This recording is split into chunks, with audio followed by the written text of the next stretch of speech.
Bienvenidos a todos a nuestra segunda clase de nuestras clases abiertas en filosofía y hoy nos toca adentrarnos finalmente en aquel filósofo que se convirtió en el padre de la filosofía moderna y este es justamente René Descartes. Con Descartes no solamente se inaugura el pensamiento moderno, sino que también se abre hacia una nueva actitud filosófica que es una actitud fundamentada en la subjetividad. Es decir, este nuevo modo de hacer filosofía de ahora en más va a tener su punto de partida en lo que es la conciencia. De hecho, como explica Cirilio Flores en su estudio introductorio en las obras completas de Descartes, hay como dos comienzos de la filosofía. Hay un primer comienzo en la antigua Grecia, ¿sí? Hace más de 2000 años, que tiene como héroe a Sócrates, y hay un segundo comienzo de la filosofía que se abre en la modernidad y que tiene justamente como héroe a René Descartes. La primera labor de Descartes va a ser encontrar el principio primero de la filosofía, es decir, cuál es aquel principio del cual no puedo dudar y sobre el cual puedo construir todo el edificio de la filosofía. Entonces, toda verdad a partir de ahora va a ser aceptable únicamente si proviene de la razón, y específicamente de ese sí mismo de la razón, es decir, del yo. Ese ego cogito que declara Descartes va a ser la plataforma giratoria sobre la cual se va a desarrollar todo ejercicio filosófico y por ende toda verdad en la filosofía. Descartes es el primero de los pensadores que nos interesan más para poder comprender la subjetividad, porque como ya mencionamos, al ser el padre de la metafísica moderna de la subjetividad, encontramos en su filosofía el punto de partida o las raíces de un nuevo tipo de actitud filosófica que va a encontrar sus raíces en lo subjetivo y que va a abrir toda una modernidad que gira en torno al problema de la subjetividad. En el campo de la filosofía trascendental vamos a tener a tres filósofos principales, cada uno de ellos representando un momento, una etapa del desarrollo de lo que es la filosofía trascendental. Descartes va a ser de hecho el primero de estos tres filósofos que, como mencionamos, abre campo a una filosofía fundamentada justamente en el ego cogito, en la cosa pensante. Con Descartes aparece entonces la formulación del ego cogito, es decir, del yo pienso, que termina llevando a Descartes a comprenderse a sí mismo como una cosa pensante, es decir, una res cogitans, en oposición a una res extensa, es decir, a una cosa extensa, que obviamente va a abrir a este mundo escindido que después vamos a ver más adelante en mayor detalle. Husserl va a ver en Descartes las bases justamente de la filosofía trascendental. En una segunda etapa de esta filosofía trascendental ya vamos a tener a Kant en la época de la Ilustración, que va a plantear un sujeto trascendental, es decir, es un sujeto que conoce y ya está en una relación con un objeto, y es en el sujeto donde están las estructuras a priori para poder conocer al objeto. Por eso esto ya se denomina como idealismo trascendental. Y con Husserl, a principios del siglo XX, ya vamos a tener una conceptualización de la subjetividad trascendental como la fundamentación de la fenomenología trascendental, es decir, como aquella filosofía que se va a presentar como ciencia. Volvamos entonces a René Descartes y estas son algunas de las obras claves que vamos a trabajar en nuestras clases y en general también las que trabajamos en los laboratorios que nos ayudan a comprender el desarrollo de lo que es la obra de Descartes para poder comprender cuáles eran las problemáticas más fundamentales que abarcó Descartes en su proyecto, cuáles son sus etapas y cuáles son sus consecuencias, no solamente filosóficas, sino también políticas, por ejemplo, de lo que es su pensamiento. Las obras claves son, primeramente, las reglas de la dirección de la mente, que Descartes escribe entre 1623 y 1629, que lamentablemente quedaron inconclusas. Luego, la obra El Mundo, que escribe entre 1630 y 1633, que se publicó luego de su muerte, de hecho. Más tarde, la obra clave de René Descartes, que es El discurso del método, en 1637. Después, más adelante, las meditaciones metafísicas o las meditaciones acerca de la filosofía primera, de 1641. Y por último, Los principios de la filosofía, de 1644, que es justamente la última obra de Descartes. Cuando estudiamos a la filosofía de René Descartes nos interesan tres puntos fundamentales. Primeramente, la configuración de la filosofía trascendental, es decir, es en la filosofía de Descartes donde están las bases de este nuevo tipo de filosofía y de esta nueva actitud filosófica. Segundo, la idea de una filosofía absolutamente fundamentada, es decir, las raíces de lo que después Husserl va a reinterpretar como una filosofía como ciencia rigurosa. Y por último, también la contribución de la filosofía de Descartes Descartes a lo que es el proyecto político de la época y al entendimiento de la noción del individuo y de la subjetividad política. Ahora bien, Descartes ha sido considerado innumerables veces como el padre del pensamiento moderno y justamente del racionalismo. De hecho, Hegel llamaba a Descartes un héroe del pensamiento. Y de alguna forma se introduce con Descartes, como dijimos, todo un nuevo modo de hacer filosofía, una nueva actitud filosófica, y no es casualidad que utilicemos la expresión actitud filosófica, porque no es solamente una teoría, sino un método, una nueva forma de hacer filosofía. Y también se abre con Descartes lo que conocemos como metafísica de la subjetividad, que vimos la clase anterior, es decir, todo este entendimiento y comprensión de lo real a partir de un principio que va a ser ahora la subjetividad. Como indica Heidegger, con Descartes empieza a consumarse la metafísica occidental y con la interpretación del hombre como subjectum. Descartes crea la primera metafísica para la futura antropología de toda clase y dirección. Además, con Descartes hay un impulso de reformar la filosofía.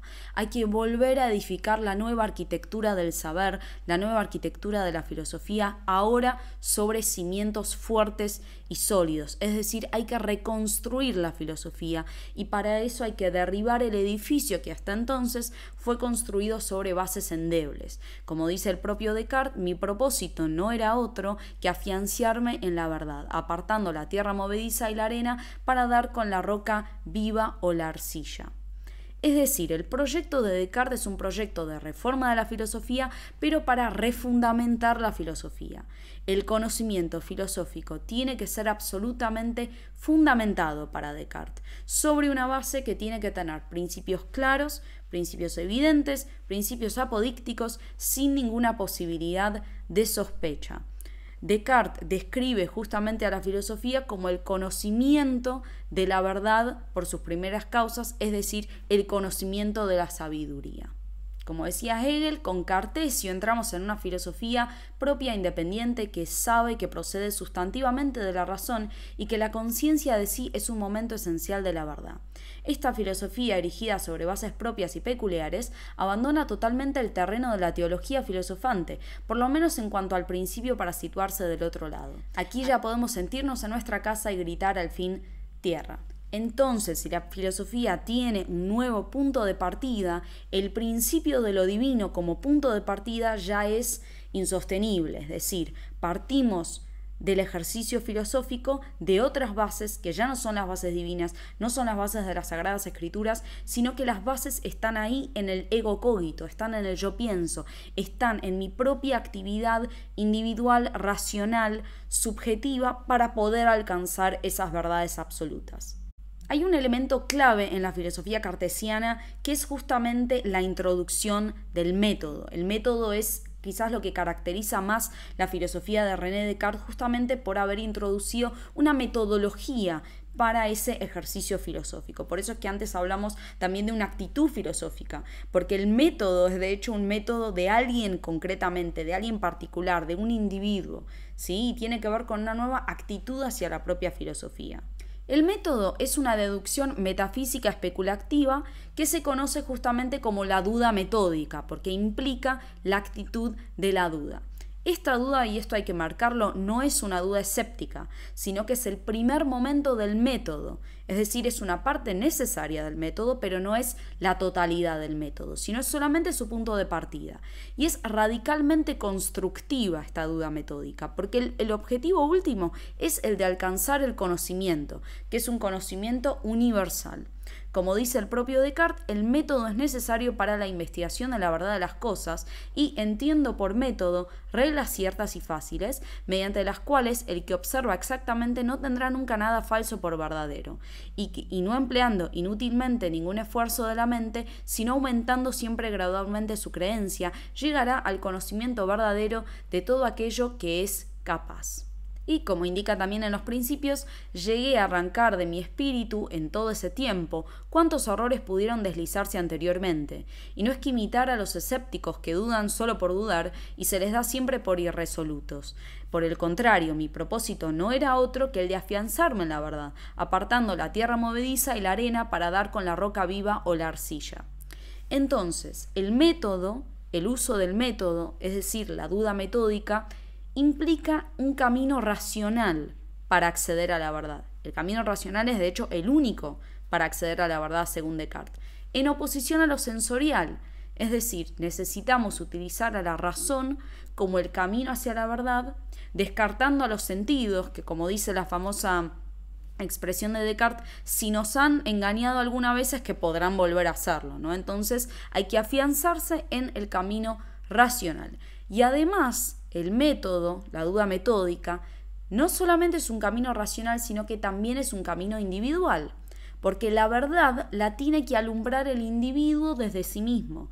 La verdad ya no está ahí, dada de antemano en las escrituras, ¿sí? O en la escatología, sino que la verdad hay que alumbrarla, hay que llegar a ella a través de un ejercicio filosófico, individual, solitario, racional, que nos va a conducir justamente a esa verdad.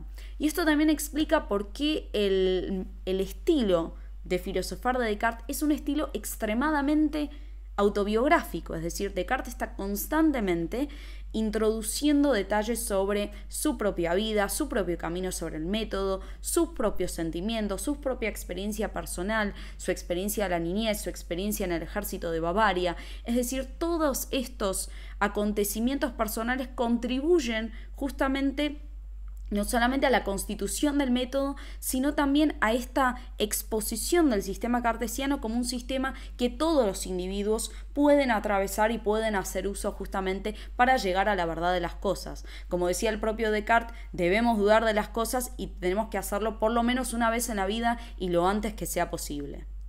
Y de hecho, complementando con el estilo autobiográfico, aparecen en la obra de Descartes recurrentemente elementos, conceptos como los siguientes: meditación, método, ego cogito, reflexión, es decir, siempre es una filosofía que gira en torno a lo individual y a la experiencia individual o al camino individual, pero siempre con miras al conocimiento universal, científico, absoluto y apodíctico. Veamos algunos ejemplos de la obra de Descartes.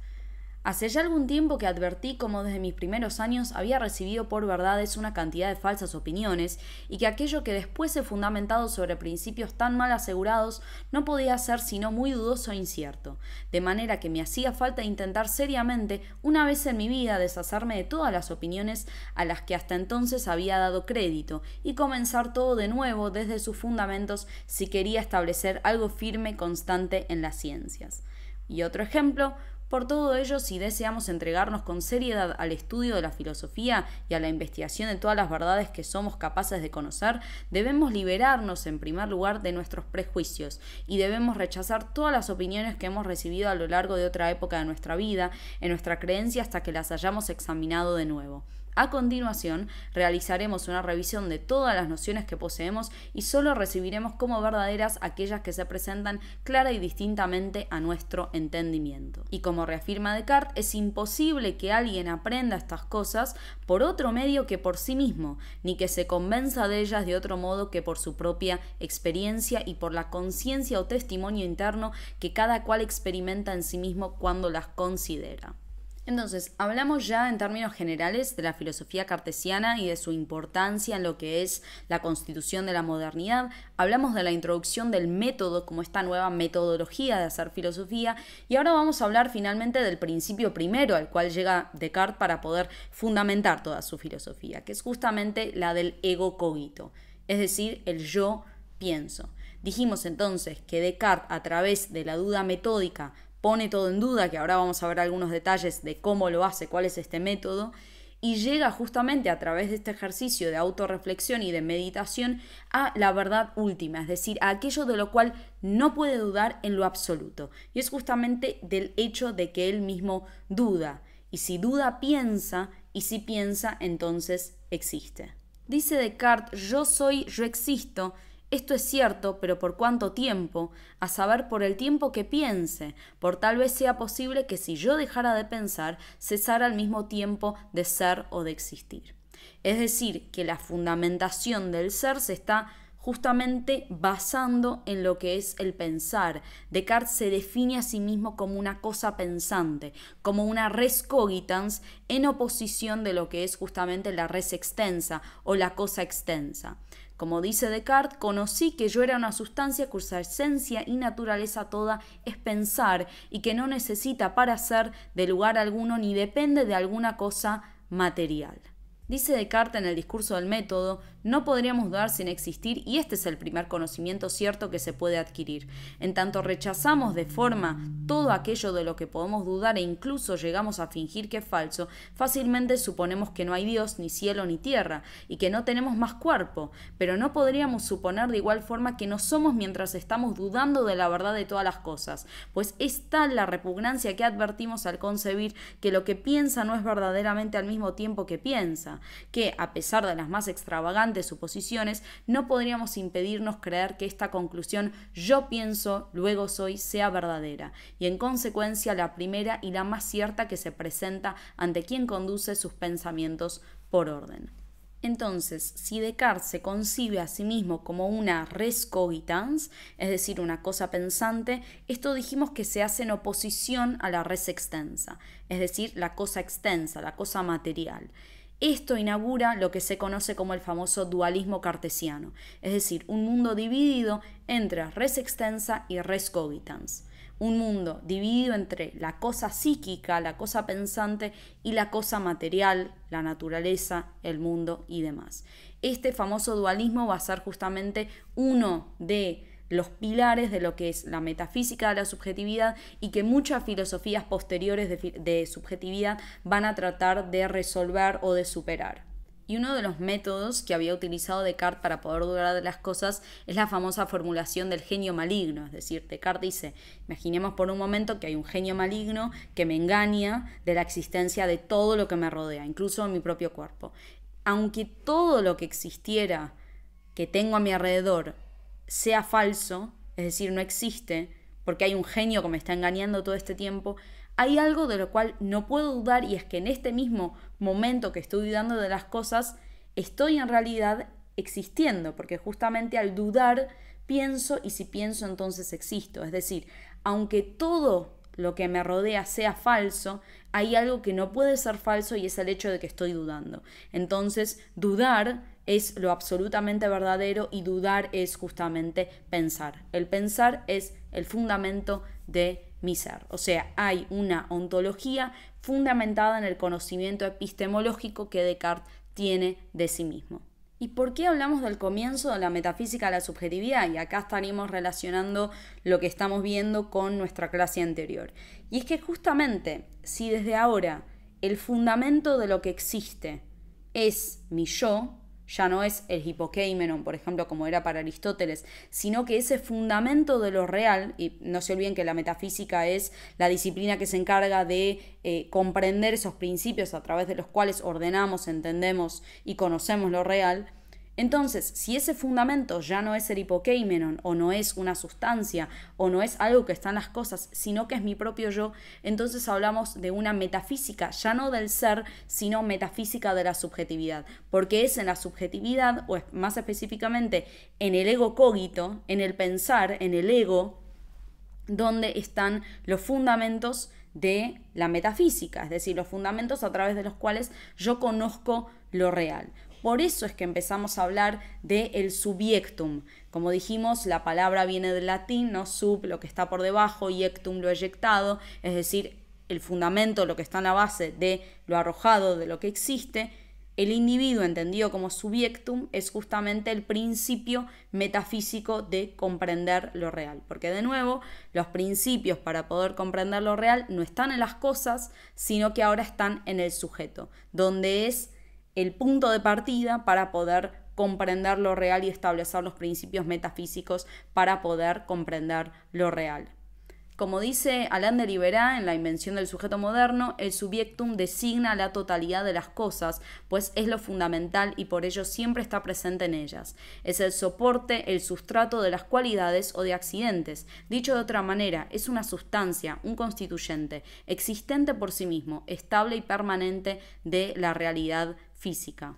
Y como dice Husserl en las Meditaciones cartesianas, Descartes inaugura una filosofía de una especie enteramente nueva. Cambiando el estilo total de la filosofía, da una vuelta radical del objetivismo ingenuo al subjetivismo trascendental. Es decir, pasamos del objetivismo, un paradigma donde las verdades están en las cosas, a un subjetivismo trascendental, porque ahora los principios de conocer lo real van a estar justamente en la subjetividad y específicamente en la subjetividad trascendental. De hecho, Husserl va a ver en Descartes las raíces de la filosofía trascendental, como dijimos anteriormente, y se va a basar en las meditaciones metafísicas de Descartes para poder construir todo su proyecto fenomenológico con esta obra justamente que son las meditaciones cartesianas, que obviamente hacen referencia a lo que es la obra de Descartes. Entonces acá cerramos nuestro primer módulo específicamente de Descartes. La filosofía cartesiana, si bien es siempre asociada con lo que es la epistemología o la teoría del conocimiento o la teoría de la subjetividad, también va a tener muchos otros lados que vamos a ver en distintas clases, como por ejemplo su lado más ético, su lado más moral. Hablamos de la reforma de la filosofía, pero también podemos hablar de la reforma del individuo a partir del proyecto de la filosofía cartesiana, y de alguna forma lo que nos interesa ver muy en profundidad también es cómo en Descartes se resume todo su tiempo. Es decir, uno podría entender la modernidad atravesando justamente la profundidad de la obra de Descartes y comprendiendo todas estas vetas que contribuyen una por una a lo que es la configuración de la subjetividad y este nuevo modo de autocomprensión de lo que es el individuo moderno. Muchas gracias por estar en nuestra clase de hoy. Nos vemos el viernes que viene con otra clase.